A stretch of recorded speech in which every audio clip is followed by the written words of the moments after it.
নমস্কার, ম্যাক্স ভিডিওর নতুন একটা ব্লগে আপনাদের সকলকে স্বাগত জানাই। আজ 25 মে, রবিবার। এখন বাজে সকাল 9:25। এখন থেকে আমি আমার আজকের ব্লগটা শুরু করছি। তুলতুল গতকাল রাতে 1টা নাগাদ ঘুমিয়েছিল, আর আজকে সকালে এই 15-20 মিনিট আগেই ঘুম থেকে উঠলো।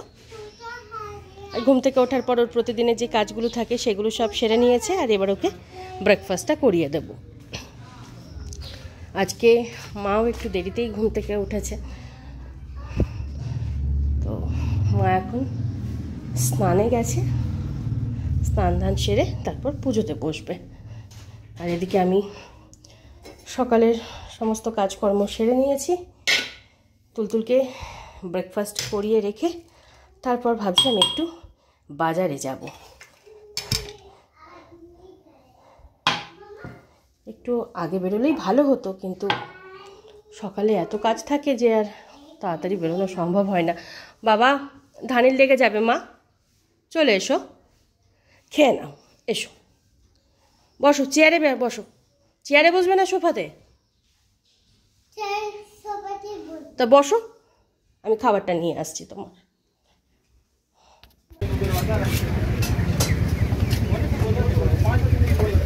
আজকে মাছের বাজারে রুই কাতলা ছাড়া সেরকম আর কোনো মাছই নেই।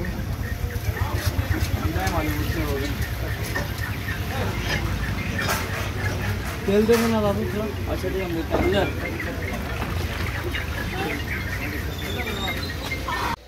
এখন বাজে 11:15, আর আমি কিছুক্ষণ আগেই বাজার থেকে বাড়ি ফিরলাম। আজকে মাছের বাজারে রুই কাতলা পাঙাশ ছাড়া আর কোনো মাছই ছিল না। অবশ্য আমাদের এই বাড়ির কাছে বাজারটাই এরকমই, ওই রুই কাতলা পাঙাশ এরকমই পাওয়া যায়। আর বাড়ি থেকে দূরে যে বাজারটা আছে সেই বাজারটা আবার এত দেরি করে গেলে হতো না। সেখানে যেতে গেলে মোটামুটি সকাল 7টা সাড়ে 7টার মধ্যে যেতে হতো। ওটা তো পাইকারি বাজার, তবেই অনেক মাছের পাওয়া যেত, মাছের ভ্যারাইটি। তো যাই হোক, অনিচ্ছা সত্ত্বেও কিছু করার নেই, তাই একটু রুই মাছ নিয়ে আসলাম, তার সাথে মাছের ডিম। আর একটা জায়গায় দেখলাম একটু পুঁটি আর ওই চাদা মাছ এগুলো বিক্রি হচ্ছিল, তো ওখান থেকে 250 মতন পুঁটি চাদা এগুলো নিয়ে এসেছি। তো রুই মাছ তো কেটেই নিয়ে এসেছি, মা এখন এই পুঁটি আর চাদাটা বাছছে। আর এবার আমি হাত মুখটা ধুয়ে ড্রেসটা চেঞ্জ করে ব্রেকফাস্ট করব, তারপরে বাদবাকি কাজ।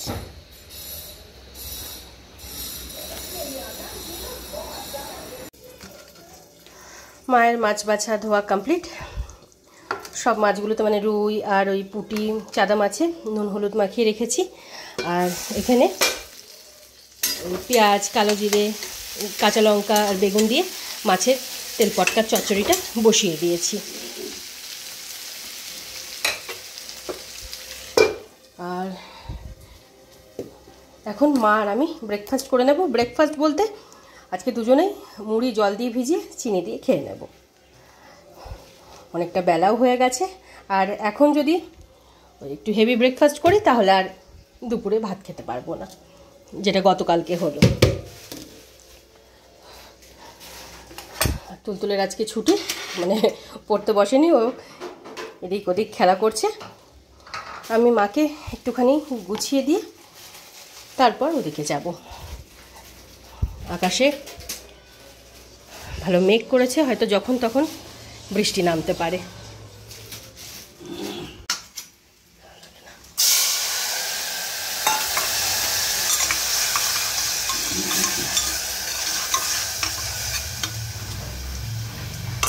এদিকে মাছের তেল পটকার চচ্চড়িটা হয়ে গেছে। এখানে পুঁটি আর চাদা মাছগুলো ভেজে রাখা হয়েছে। মা এখানে রুই মাছটা ভাজছে, আর আমি এদিকে তুলতুলের জন্য মাছের ঝোলটা বানাচ্ছি। মাছের ঝোলটা বানিয়ে রেখে তারপর তুলতুলকে তেল মালিশ করিয়ে স্নান ধান করিয়ে দেবো। এখন বাজে 1:30, আর এদিকে মায়ের রান্নাবান্না প্রায় কমপ্লিট, শুধু মাছের ঝোলটা হলেই হয়ে যায়। কড়াইয়ের খুব করুণ পরিণতি, ঝোল ঝাল হলুদ লেগে একদম। আর আমি এদিকে কিছু জামা কাপড় কাচা ছিল, সেগুলো সব কেচে ধুয়ে মেলে ঘরটার একবার ভালো করে ঝাড় দিয়ে মুছে তার ফাঁকে তুলতুলকে তেল মালিশ করিয়ে স্নান ধান করিয়ে রেডি করে দিয়েছি। আর এখানে তুলতুলের খাবারটা বেড়ে নিয়েছি। আর এদিকে মাছের ডিমের বড়া ভাজা, তারপর পুঁটি আর চাদা মাছের ঝাল। এটা ঝাল তো মা? ঝাল আর মাছের মুড়ো দিয়ে মুগের ডাল। যদিও এই মুগের ডালটা গতকাল রাতেরই করেছিলাম, আমি আর মা কেউই ডালটা খাইনি, ফ্রিজে রাখা ছিল, তো আজকে সেটা মডিফাই করা হয়েছে। আর এখানে আছে মাছের তেল পটকার চচ্চড়ি। আর আমি যেহেতু এই বড় বড় পুঁটি মাছ চাদা মাছ খেতে খুব ভালোবাসি, তাই মা 4টে ভাজা মাছ তুলে রেখেছে। আর এবার তুলতুলকে খাইয়ে দিই, একবার দেখাই যে ধানি কোথায় শুয়েছে। এই যে ওর কাজ হলো এরকম, এখানে শোবে। যাতায়াত করতে যা অসুবিধা হয় কি বলবো, কতবার সরিয়ে দিই তাও সরবে না, 2 সেকেন্ড পর আবার এসে শোবে। হ্যান্ড ওয়াশ করে আয় আগে, যা। ও মা বলে না, হ্যান্ড ওয়াশ না করে খেতে নেই মা। না মা, হাতে অনেক জাম থাকে না, যা। আমার বাবা, আমার সোনা মা আমার, যা বাবা যা, তাড়াতাড়ি যা। আমার এখনো স্নান হয়নি। সকালে যদি কোনো স্নান না করা হয়, সেদিনকে আমার স্নান করতে অনেক বেলা হয়ে যায়, একটার পর একটা কাজ থাকে। হ্যাঁ বাবা, তুমি খেয়ে নাও, তারপর স্নান করবো আমি, চলো। তখন তুলতুলকে লাঞ্চ করিয়ে ওর হাত মুখটা ধুয়ে ঘুম পাড়ানোর জন্য বেডে নিয়ে গিয়ে শুয়ে দিয়েছি। এখন শুয়ে শুয়ে একটু খেলা করছে, কিছুক্ষণ এরকম খেলা করবে, তারপর ঠিক ঘুমিয়ে পড়বে। আর তারপর ধানের খাবারটা বেড়ে ওকে খেতে দিয়ে এখন গ্যাস ওভেন রান্নাঘর এগুলো সব ধুয়ে মুছে পরিষ্কার করছি। তারপরে আমার আরও কিছু কাজ আছে, সেগুলো সারবো, তারপরে আমি যাব স্নানে। আর মাকে আজকে প্রায় জোর করে খেতে বসালাম, কারণ আমার এখনও স্নান হয়নি। তারপর আরও কিছু কাজ আছে, আমার জন্য মা যদি অপেক্ষা করে তাহলে মারও লাঞ্চ করতে অনেকটা দেরি হয়ে যাবে। এমনিতেই সকালে সেভাবে কিছু ব্রেকফাস্ট করা হয়নি, একটু মুড়ি চিনি জল দিয়ে ভিজিয়ে খাওয়া হয়েছিল। আর তার থেকে বড় কথা, মা আজকে বাড়ি চলে যাচ্ছে।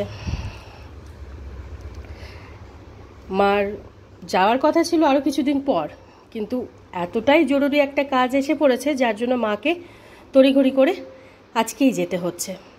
পরে ব্যাপারটা সব বলবো। তো মাকে ওই জন্য বললাম আগে মা লাঞ্চটা সেরে একটু রেস্ট নিক।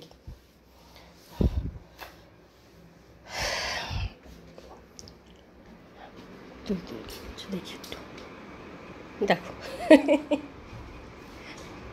নিজের বিছানায় যা, এরপর পড়ে যাবি কিন্তু। দাঁড়া, পাশ বালিশটা দিই।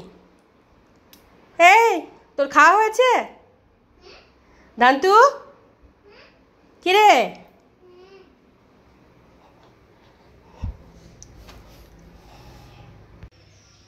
এখন বাজে 4টে। আর তখন আমি গ্যাস ওভেন রান্নাঘর এগুলো সব ধুয়ে মুছে পরিষ্কার করে আরও বেশ কিছু কাজ ছিল, সেগুলো সব সেরে তারপর গেছিলাম স্নানে। স্নান ধান করে কিছুক্ষণ আগেই উঠলাম। আর এখানে আমি আমার খাবারটা বেড়ে নিয়েছি। আজকে অনেক কিছু রান্না হয়েছে।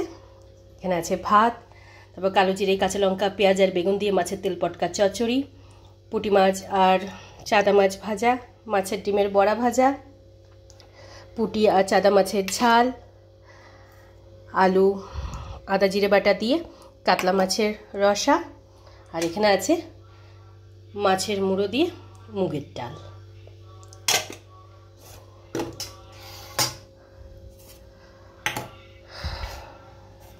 মা লাঞ্চ সেরে এই আধ ঘন্টা 40 মিনিট আগেই শুতে গেল। আর এখন আমি লাঞ্চটা সেরে নেব। হ্যাঁ, স্লিপার পরো মা। মাম্মা খালি পায়ে এসো না। এখন বাজে 5টা 15। আর আজকে আমার লাঞ্চ সারতে প্রায় 4:20-25 মতন বেজে গেছিলো। লাঞ্চ সেরে সিঙ্কে কিছু বাসন কুসন ছিল সেগুলো সব মেজে ধুয়ে রেখে আরও কয়েকটা কাজ সেরে এই 10-15 মিনিট মতন একটু শুলাম। ততক্ষণে তুলতুলো ঘুম থেকে উঠে গেছিল।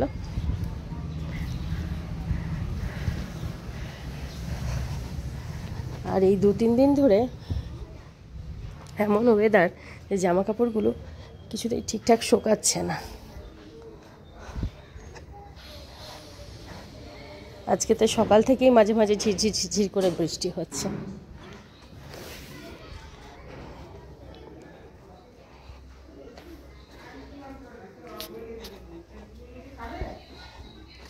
কোথায় গেলি বাবা? 2 সেকেন্ড পর পর রাগ রাগ আর ওর দেখো দেখো কি বলা হয়েছে। এই দুধটুকু খেয়ে নে। মহারানী ভিক্টোরিয়া, মহারানী ভিক্টোরিয়া। দেখি দেখি বাবা, এটা দাও, দেখি এটা দাও। আপনি মহারানী ভিক্টোরিয়া? এই দুধটুকু খাই। না না না না মামা, দুধ খেয়ে না বাবা, দুধ খেয়ে না। আর রাগ করতে হবে না। আস্তে আস্তে ধরো, আস্তে আস্তে। ওই যে হ্যাঙ্কিটা, হ্যাঙ্কিটা ওই যে। Good evening. এখন বাজে 6:45।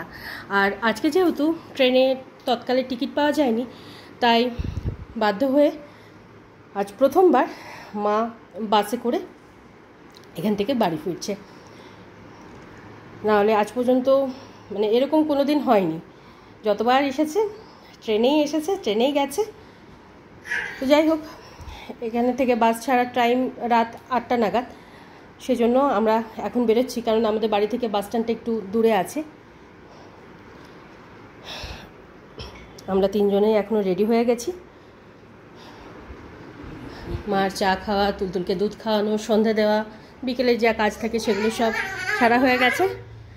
আর অটোওয়ালা দাদাও চলে এসেছে। এবার আমরা বেরোবো। হ্যাঙ্কি মা, হ্যাঙ্কিটা নাও বাবা, হ্যাঙ্কিটা নাও না বাবা।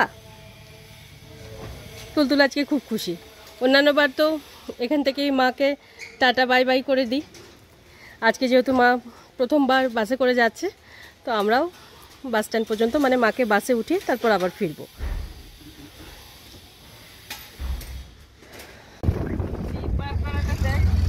মামা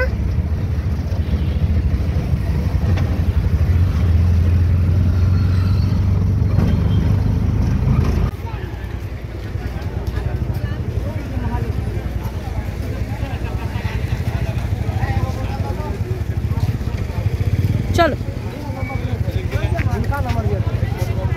হ্যাঁ যাও তুমি আইসক্রিম কিনে ওই যে আঙ্কেলকে চলো বাবা, চল বলো, চল। হ্যাঁ যাও আঙ্কেল। হ্যাঁ ওর হাতে টাকা আছে, দেখি। হ্যাঁ মা। এখন বাজে 9:35। আর সময় মতন মাকে বাসে বসিয়ে দিয়ে আমরা এই 8:20-25 নাগাদ বাড়ি ফিরলাম। বাড়ি ফিরে দুজনেই হাত মুখ ধুয়ে ড্রেসটা চেঞ্জ করে আমার কিছু টুকিটাকি কাজ ছিল সেগুলোই সব সারছি। আর এদিকে তুলতুল আর ধানির জন্য প্রেসার কুকারে একটু সেদ্ধ ভাত বসিয়ে দিয়েছি।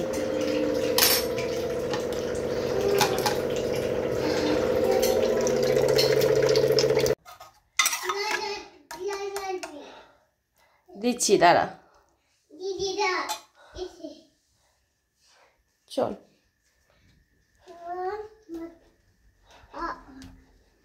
আস্তে আস্তে। এখন বাজে 12:15। আর তখন আমি রাতের রান্নাটা সেরে নিয়ে প্রায় দিনের মতন আজকেও তুলতুল আর ধানি ওদের দুজনের খাবারটা একসাথে বেড়ে আগে ধানিকে খেতে দিয়ে তারপর তুলতুলকে খাইয়ে দিয়েছিলাম। মোটামুটি 10:20-25-এর মধ্যে ওদের দুজনেরই ডিনার কমপ্লিট হয়ে গেছিলো। আর ডিনারের পর তুলতুলের প্রতিদিনের যে কাজগুলো থাকে সেগুলো সব সেরে তারপর ওকে ঘুম পাড়ানোর জন্য বেডে নিয়ে আসলাম। বেডে নিয়ে এসে শোয়ানোর সাথে সাথে শুরু, দিদুন কোথায়, দিদুনের কাছে ঘুমাবো। যেহেতু এই কদিন তুলতুল দিদুনের কাছে ঘুমাচ্ছিল, আর ঘুমাতে যাওয়ার আগে বেশ কিছুক্ষণ খেলাও করছিল। তো যাই হোক, বুঝিয়ে বললাম যে দিদুন বাড়িতে গেছে, আবার আসবে, তাড়াতাড়ি চলে আসবে। তো দেখলাম কান্নাকাটি তো করেনি, কিন্তু মুডটা অফ হয়ে গেছিলো। তো কিছুক্ষণ একটু মন খারাপ ছিল। তারপর আবার নিজে নিজেই খেলা করতে করতে ঘুমিয়ে পড়ল। আজকে তুলতুল একটু তাড়াতাড়িই ঘুমিয়েছে, মানে 11:30টার মধ্যেও ঘুমিয়ে পড়েছে। আর এবার বলি আজকে মাকে কেন এত তাড়াহুড়ো করে বাসে করে বাড়ি ফিরতে হচ্ছে। এই কিছুদিন থেকে এই দূরপাল্লার ট্রেনে টিকিটের খুব সমস্যা হচ্ছে। তো মা এবার এ বাড়িতে আসার সময় রিটার্ন টিকিট কেটে নিয়ে এসেছিলেন। তো সেই অনুযায়ী 30 তারিখ রাতে মার এখান থেকে যাওয়ার কথা ছিল। তো আমিও ভাবলাম ভালোই হলো, 1 সপ্তাহ মানে 7-8 দিন মতন মা আমাদের সাথে থাকবে। এমনিতেই তো সময় পাওয়া যায় না, এখন তুলতুলের গরমের ছুটিও আছে। তো এই কদিন বেশ আনন্দ মজা করে কেটে যাবে। গতকাল রাত অবধি সব ঠিকঠাকই ছিল, কিন্তু আজকে সকালবেলা মানে এমন একটা পরিস্থিতি এসে উপস্থিত হলো যে মাকে যেভাবেই হোক, যে করেই হোক আগামীকালকে বাড়িতে পৌঁছাতেই হবে, মানে কোনো উপায় নেই, এতটাই জরুরি। তো বাধ্য হয়ে তখন টিকিট মানে ট্রেনের টিকিটের চেষ্টা করলাম তৎকালে, মানে এসি থেকে স্লিপার একটা টিকিট পেলাম না তৎকালে, একটা না, একটাই দরকার ছিল। যেভাবেই হোক একটা টিকিট মানে যদি হতো খুব ভালো হতো, কিন্তু হলো না। তখন মানে অগত্যা মধুসূদন বাসের টিকিট করতে হলো, অনলাইনে বাসের টিকিটটা বুক করা হলো। তো ভাগ্যিস দুপুরের মধ্যে বাসের টিকিটটা বুক করেছিলাম, কারণ সন্ধ্যাবেলা যখন মাকে বাসে তুলতে গেলাম তখন দেখলাম মানে এখান থেকে কলকাতা যাওয়ার মোটামুটি 8-9টা বাস আছে।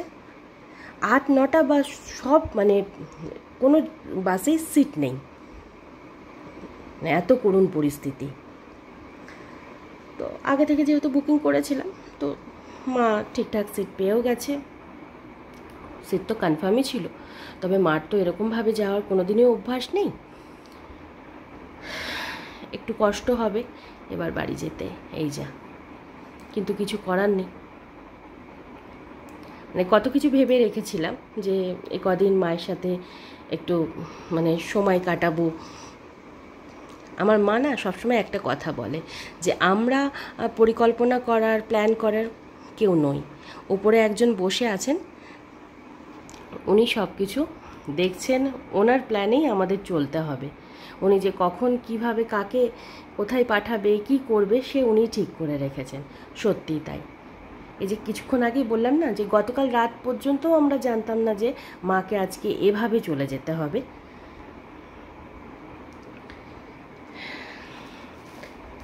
তাই তুলতুলের সাথে আমারও মনটা একটু খারাপ হয়ে গেল, কিন্তু কিছু তো করার নেই। যেটা জরুরি, যেটা প্রয়োজন সেটা প্রয়োজন।